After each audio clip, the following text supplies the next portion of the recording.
Hello students, welcome to B pharmacy. Myself Rajmesh Mandal. तो चलिए start करते हैं हमारा न्यू वीडियो। एचपी 1 का यूनिट 1 का थर्ड चैप्टर है टिश्यू लेवल ऑफ ऑर्गेनाइजेशन। और इसी के साथ ये आखिरी चैप्टर है एचपी 1 का। ठीक है, तो इसी के साथ हमारा HP 1 B pharmacy first semester complete हो जाएगा एचपी 1 का। ठीक है, और भी मेरे बहुत सारे सब्जेक्ट्स के कंप्लीट हो चुके हैं। ठीक है, और अगर किसी चीज़ पे वीडियो चाहिए तो बताना मुझे। और आप कहाँ बता सकते हो? व्हाट्सएप टेलीग्राम ग्रुप पे बता सकते हो, ये यूट्यूब के कमेंट्स में बता सकते हो। और क्या है कि ये tissue level of organisation complete हो जाएगा, तो मैं सोच रहा हूँ कि थर्ड सेमेस्टर सीधा स्टार्ट करते हैं। कि थर्ड सेमेस्टर के नोट्स ये सब है, तो एक्सप्लेनेशन बेटर रहेगा। तो थर्ड सेमेस्टर के ये लेक्चर स्टार्ट कर देंगे, अगर कुछ दिक्कत नहीं है तुम लोग को तो। ठीक है, स्टार्ट करते हैं। टिश्यू लेवल ऑफ ऑर्गेनाइजेशन, ये इनके नोट्स है। ठीक है, ठीक है, तो सर को थैंक यू बोलते हैं, इनके नोट से डिटेल नोट से। ठीक है, तो स्टार्ट करते हैं हमारा टिश्यू लेवल ऑफ ऑर्गेनाइजेशन। आपके पास भी डिटेल नोट्स रहेंगे अपने इंस्टीट्यूट्स के, तो आप बता सकते हो मुझे।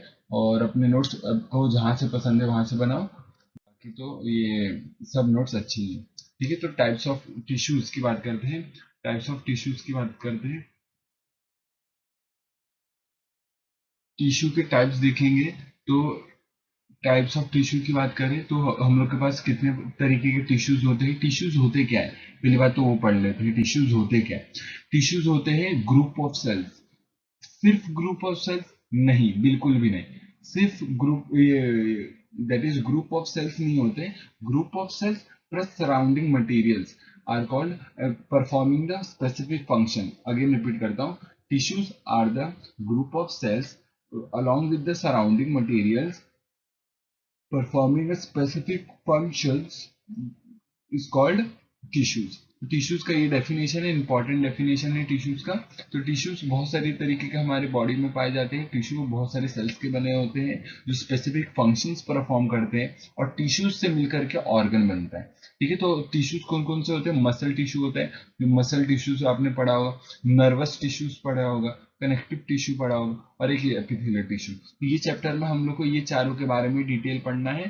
तो चलिए स्टार्ट करते हैं हमारा डिटेल।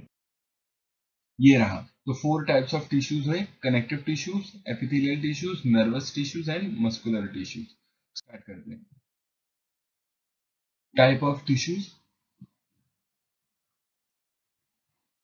तो देखो, बॉडी के टिश्यूज जितने भी होते हैं, ठीक है, ये देखो, बॉडी के टिश्यू जितने भी होते हैं क्लासिफाई किए जाते हैं 4 टाइप्स में। 4 डिफरेंट टाइप्स में क्लासिफाई किए जाते हैं। पहला है एपिथेलियल टिश्यू। एपिथेलियल टिश्यू क्या है? Covers the body surface. एक तो ये जितने भी बॉडी, मान लो ये हमारा ह्यूमन बॉडी है, ये हमारा ह्यूमन बॉडी है। ठीक है, तो ये बॉडी को कवर करने वाला ये जो भी है, ये सरफेस, ये पूरा सरफेस किससे कवर्ड है? हमारा एपिथेलियल टिश्यू। हम लोग बोलते हैं ना स्किन, स्किन के एपिथेलियल टिश्यू, तो यही है। तो एपिथेलियल टिश्यू क्या होता है? कवर द बॉडी सरफेस, पहली बात तो ये, एंड लाइंस हॉलो ऑर्गन्स। ये दो डेफिनेशन इंपॉर्टेंट है, आना जरूरी है। क्या? तो पहले एक तो एपिथेलियल टिश्यू एक तो बॉडी सरफेस को कवर करता है, प्लस जितने भी हॉलो ऑर्गन है, खोखले ऑर्गन है, उनके लाइनिंग्स में हेल्प करता है एपिथेलियल टिश्यू। ठीक है, आपने पढ़ा होगा ना, जैसे फेलोपियन ट्यूब है तो उसमें ये सिलिएटेड कॉलमनार सेल्स होते हैं, तो उनके लाइनिंग होते हैं ना, तो जितने भी हॉलो ट्यूब्स है, पाइप्स है, हाँ, तो उसको उसकी लाइनिंग, जैसे ब्लड वेसल्स की लाइनिंग, सिंपल स्क्वामस एपिथेलियम, तो ये सब क्या होते हैं? ये सब लाइनिंग कौन करता है? Epithelial tissue. तो ये बॉडी ऑर्गन्स की बात करूं, बॉडी कैविटीज, जो भी बॉडी कैविटीज हो गए, डक्ट्स हो गए, इट्स ऑल्सो फॉर्म, ये इट ऑल्सो फॉर्म्स ग्लैंड्स। ठीक है, तो एपिथेलियल टिश्यू का डेफिनेशन, एपिथेलियल टिश्यू के बारे में अगर लिखना है तो आप ये लिख सकते हो। एक तो बॉडी सरफेस को कवर करता है, जितने भी हॉलो ऑर्गन्स, बॉडी कैविटीज है, डक्ट्स है, उन सबको लाइनिंग करने में हेल्प करता है। लाइनिंग मीन्स उनकी जो कवरिंग है वो करता है। Plus plus it's also from glands. तो जितने भी बॉडी में ग्लैंड्स होते हैं वो किससे बनते हैं? एपिथेलियल टिश्यू के ही मॉडिफिकेशन से बनते हैं। This tissues allows the bodies to interact with both its internal and external environment. क्योंकि देखो, ये बॉडी सरफेस को कवर कर रहा है, पूरे बॉडी सरफेस को कवर कर रहा है, तो ये इंटरनल और एक्सटर्नल एनवायरनमेंट में क्या करता है? इंट्रैक्शन में हेल्प करता है। जैसे मान लो ब्लड वेसल्स है, ठीक है, तो ब्लड है, यहाँ पर ब्लड है, तो ऑक्सीजन अंदर आता है, CO2 बाहर जाता है, तो एक तरीके का इंटरनल एक्सटर्नल एनवायरनमेंट में ये क्या करता है, एज अ इंटरेक्ट करता है, कम्युनिकेशन करने में बेसिकली हेल्प करता है। यहाँ तक क्लियर है? एपिथेलियल टिश्यू में अभी कोई डाउट नहीं है। तीन चार चीजें आपको ध्यान रखनी है एपिथेलियल टिश्यू के बारे में। पहली बात, बॉडी सरफेस को कवर करता है, जितने भी hollow organs, body cavity, ducts है, उनकी लाइनिंग में हेल्प करता है, ठीक है। ग्लैंड जितने भी बनते हैं वो एपिथेलियल टिश्यूज के बनते हैं, और ये टिश्यूज इंटरैक्ट करवाता है एक्सटर्नल एनवायरनमेंट से इंटरनल एनवायरनमेंट के बीच में इंटरैक्ट करवाता है। क्यों? क्योंकि ये लाइनिंग में हेल्प कर रहा है बॉडी के सरफेस पे, तो जो भी इंटरेक्शन है एक्सटर्नल एनवायरनमेंट के थ्रू, तो ये टिश्यूज के थ्रू ही होता है। क्लियर है यहाँ तक? बात करें नेक्स्ट, ठीक है, नेक्स्ट की बात करते हैं हम लोग connective tissue.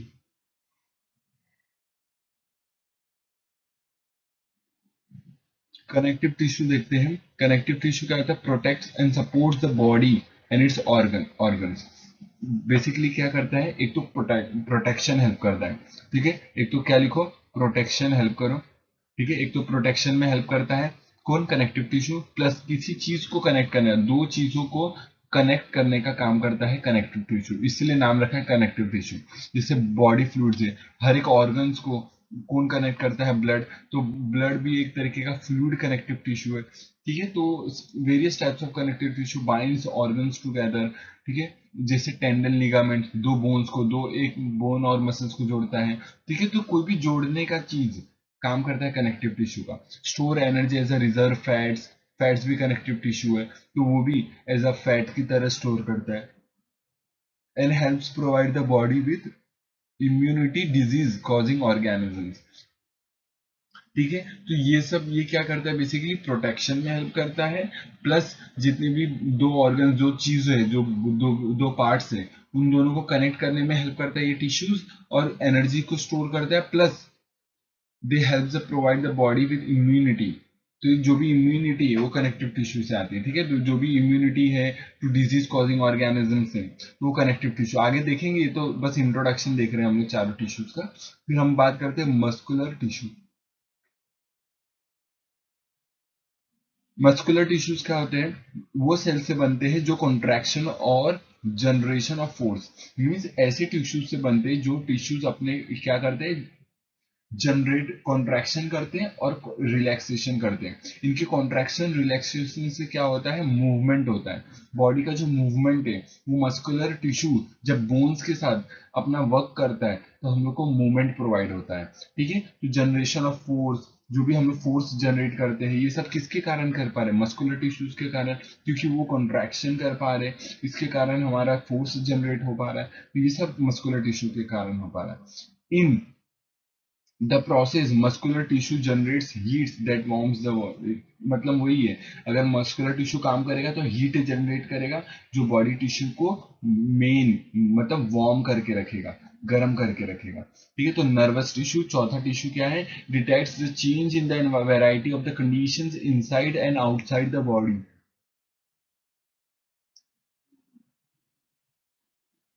and responds by generating electrical signals called nerve action potential, जिसको nerve impulse भी बोलते हैं, and activate the muscular tissue, muscular ये contractions and glandular secretions. Basically ये क्या करता है? नर्वस टिश्यू क्या करता है? हमारे जो भी जितने भी प्रोसेसेस है, जितने भी होते हैं, उसको कंट्रोल करता है, इलेक्ट्रिकली कंट्रोल करता है, जितने भी नर्व इंपल्स के थ्रू ये कंट्रोल करता है, जितने भी ऑर्गन्स के फंक्शंस, ग्लैंड्स के सिक्रीशंस, ये सब कौन कंट्रोल करता है? नर्वस टिश्यू भी करता है, प्लस एंडोक्राइन टिश्यू भी करता है। लेकिन हम लोग बात कर रहे हैं हम लोग नर्वस टिश्यू की।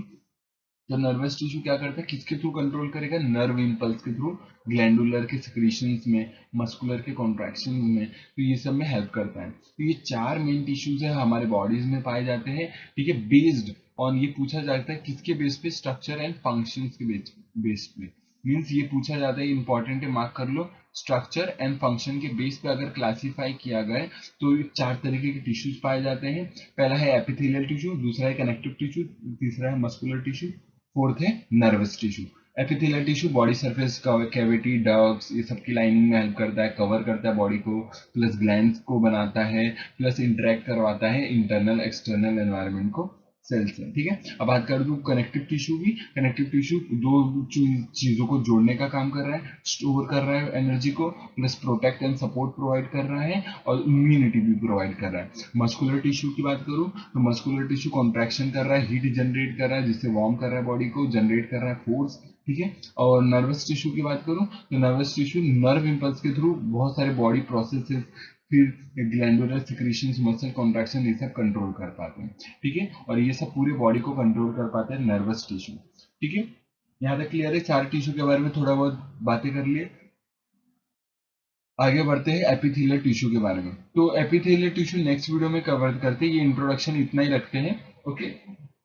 बाकी के जितने भी आगे एपिथेलियल टिश्यू में देखो हम लोग क्या क्या पढ़ेंगे।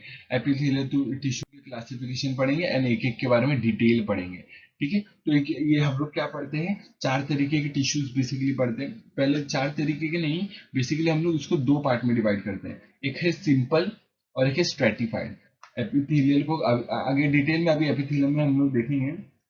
एपिथेलियल का थोड़ा बहुत ये नेक्स्ट वीडियो के लिए थोड़ा बहुत इंट्रोडक्शन बना दे रहा हूँ आपके लिए। क्या होता है एपिथेलियल टिश्यू, क्या होते हैं एपिथेलियल टिश्यू, क्या होते हैं अभी हम लोग ने पढ़ा, जो बॉडी सरफेस है सबको कवर करते हैं। अब जब कवर करते हैं तो लेयर्स के बेसिस पे हम लोग बात करूँ तो एक तो होता है सिंपल, एक होता है स्ट्रेटिफाइड।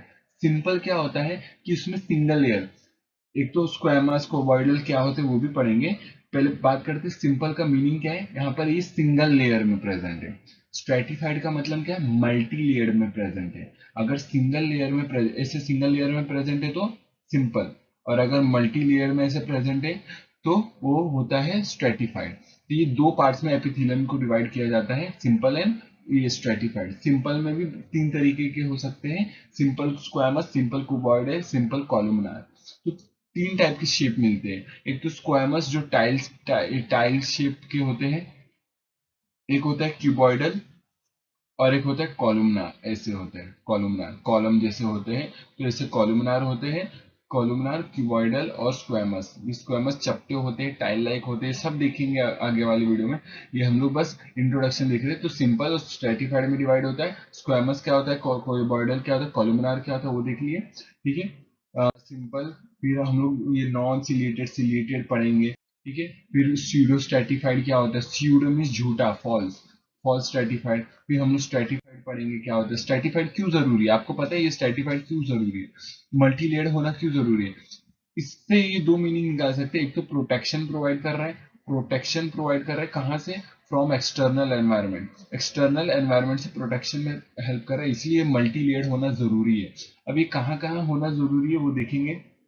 फॉर एग्जाम्पल बात करूं बक्कल कैविटी, बक्कल कैविटी हमारा जो माउथ का कैविटी है वो हमारा एक्सटर्नल एनवायरनमेंट से कॉन्टैक्ट है, बार बार फूड के कॉन्टैक्ट में आता है, वियर एंड टीयर होता रहता है, ठीक है। तो वो उसको मल्टी लेयर होना जरूरी है, ठीक है। तो इसीलिए होता क्या है, जगह जगह पे बॉडी पे ना मल्टी लेयर टिश्यूज पाए जाते हैं, उसको हम लोग बोलते हैं स्ट्रेटिफाइड। और एक सिंपल लेयर भी पाए जाते हैं, जैसे हमारा ब्लड वेसल्स हो गया, उसमें जो जो एकदम कैपिलरीज होती है उसमें सिंगल एपिथेलियम एंडोथेलियल सेल्स की लेयर होती है, सिंगल लेयर होती है, तो वहां पर सिंगल लेयर पाया जाता है। वहां पर जरूरी है कि ऑक्सीजन का ट्रांसपोर्ट हो, इसलिए पतली लेयर पाई जाती है। तो डिफरेंट डिफरेंट लोकेशंस पे डिफरेंट डिफरेंट टाइप के टिश्यूज पाए जाते हैं। ये एपिथेलियम हम लोग डिटेल में नेक्स्ट वीडियो में देखेंगे स्टार्टिंग से, ओके। तो ये था इंट्रोडक्शन वीडियो, जहां पर हम लोग चार टिश्यूज जो हमारे बॉडीज में प्रेजेंट है उसके बारे में देखा, थोड़े बहुत बातें किए। अगर और भी कुछ आपको इंक्लूड करना है, कुछ भी आप बता सकते हो, इफ कुछ भी रिलेटेड आप बात कर सकते हो, एकेडमिक्स, नॉन एकेडमिक्स, ठीक है। व्हाट्सएप टेलीग्राम ग्रुप पे या कमेंट्स में, ठीक है, उस पर रिप्लाई करने के लिए मैं रेडी हूँ, ओके। तो नोट्स चाहिए, किसी चीज का बुक का पीडीएफ चाहिए तो मुझे बता सकते हो, मैं आपको प्रोवाइड करने की कोशिश करूंगा अगर वो अवेलेबल रहा तो,